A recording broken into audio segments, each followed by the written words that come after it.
Today, we're going to discuss single joint concepts. Before you start analysis examining human movement, we first need to establish a frame of reference. For the human body, this would consist of the clinical reference frame.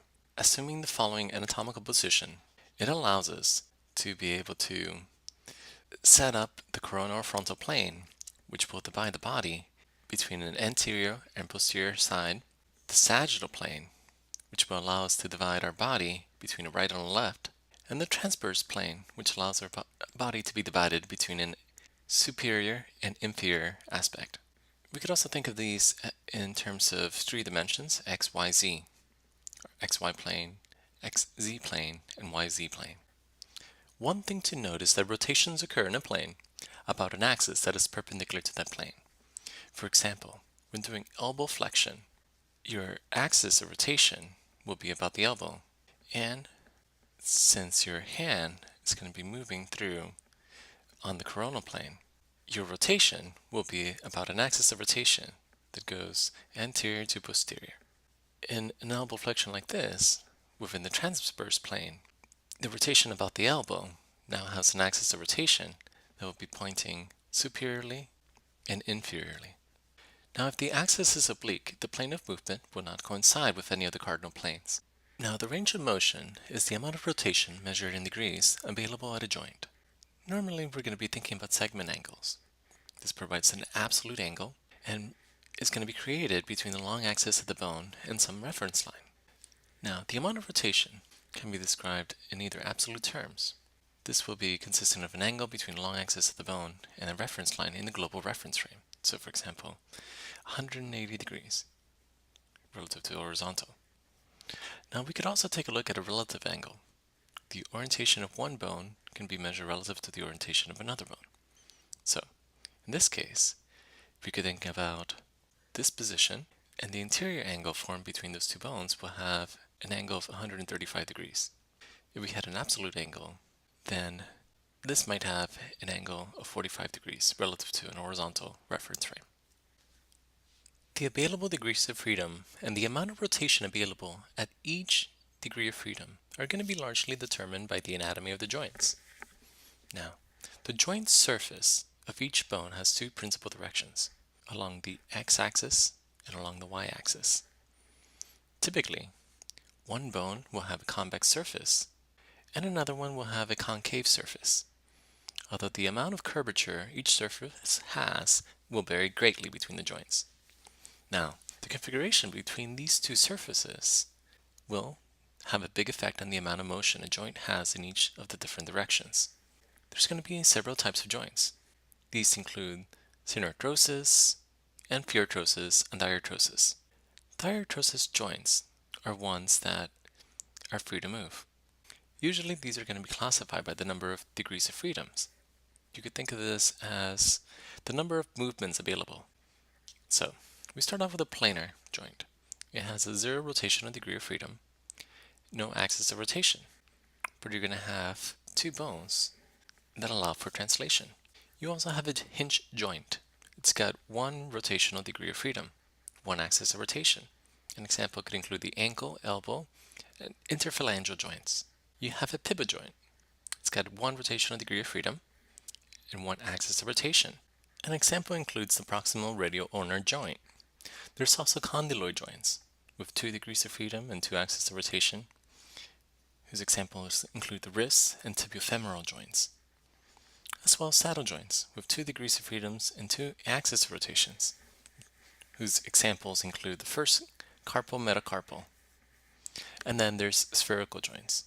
We could also think of these as ball and socket joints, which consists of 3 degrees of freedom and 0 axis of rotation. This is because you could say that the motion or rotations of that joint can be concentrated at about a single point in the center of this joint.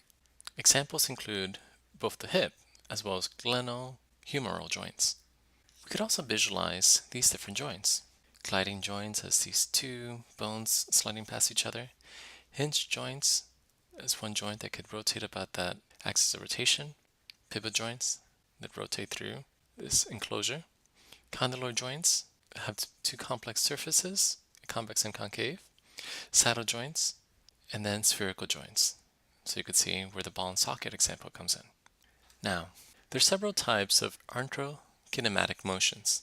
As the name implies, arthrokinematics is the movement of one joint surface relative to another. There's three types of arthrokinematic motion. We can best describe it using a tire on the ground. So, for example, one is gliding. You could imagine a situation where you have a car on an icy surface. The cars won't rotate. They're just going to slide through on the ground. It consists of a pure translation. You could also have spinning. In this situation, maybe you have a car tire that's stuck spinning in the sand, or maybe in some ice or snow. So purely rotational. And then you have rolling, which will be a combination of both gliding and spinning, where you translate, but your wheels will also be rotating. Rolling can be thought as a combination of gliding, a pure translation, and spinning, which is that pure rotation. Now, spinning can also be thought of as a combination of rolling minus gliding. You could also think of spinning as rolling plus gliding in the opposite direction. Now in real life, at joints, this might look as follows. You could have a convex surface roll off of a concave surface in pure rolling. You could have a combination of rolling and gliding, where the spinning keeps the convex surface center on the concave surface. So it pinches on one side and creates a gap in another side. If you have pure rolling, but rolling and gliding ensures that you won't have any pinching of tissue on one side versus the other, and you won't have too significant of a gap that will be produced. Now, what's the effect of the muscle-tendon complex in a joint system? Well, we could think about the forces that are going to be produced by the muscle-tendon complex. These are going to have three different effects. One is going to be compression, or also distraction of the joint. So for compression, you could think about a muscle force acting along this line. It's going to lead to compression of your bone here. Otherwise, it could lead to distraction of the joint. That would consist of separation, a pulling apart. There could also be shear across the joint. So for example, normally we think about shear forces as those that might be produced by scissors on a piece of paper. There's also rotation of the joint. This is really what we're interested in. We typically want the forces of the MTC to lead to the rotation. This is going to be due to the fact that we could break down muscle forces into both a perpendicular and a parallel component. That perpendicular component can then be used to rotate the joint, but the parallel component will be used for compression or distraction. Now, the amount of torque produced by a muscle tendon complex will depend on the amount of force produced as well as the moment arm. The muscle tendon complex moment arm is going to be determined by the length from the axis of rotation to the insertion point of the muscle, as well as the direction of the line of pull. Depending on the direction, it can lead to either a positive or negative torque, one that will lead to either a clockwise or counterclockwise motion. Two factors determine the direction of the line of pull: the sense and the angle of pull from the long axis of the bone. This sense creates a counterclockwise torque, whereas this sense will create a clockwise torque about this axis of rotation. Now, a force created by the muscle tendon complex can be broken down into this perpendicular component that creates torque, or a parallel component that has a moment arm equal to 0 that won't contribute to torque generation.